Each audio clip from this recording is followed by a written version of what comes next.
Tempo traveller जळून खाक झाल्याची एक दुर्घटना वणी घाटात घडली आहे। पाहूया सविस्तर बातमी। नाशिकच्या सप्तशृंगी गडावरील घाटात सोमवारी रात्री एक टेम्पो ट्रॅव्हलर जळून खाक झाला। यामध्ये सुदैवाने कुठल्याही प्रकारची जीवितहानी झाली नाही। आग लागल्याचं लक्षात येताच सर्व प्रवासी या वाहनातून खाली उतरले। टेम्पो ट्रॅव्हलर घाटात वरती चढत असताना जळून खाक झाला।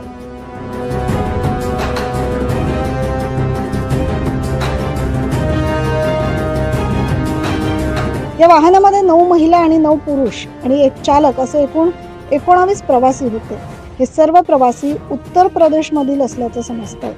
स्थानिक ग्रामस्थ रोपवेचे कर्मचारी यांनी प्रवाशांना बाहेर काढत वेळीच सर्वतोपरी सहकार्य करून आग विझवण्याचा प्रयत्न केला। सदर वाहन हे शिर्डीवरून वणी गावाकडे जात होते। दरम्यान वणी घाट चढत असताना हा प्रकार घडला। सुदैवाने यात कुठल्याही प्रकारची जीवितहानी झाली नाही, मात्र हे वाहन पूर्णतः जळून खाक झालं। 9 न्यूज महाराष्ट्रासाठी प्रतिनिधी धनंजय बोरसे।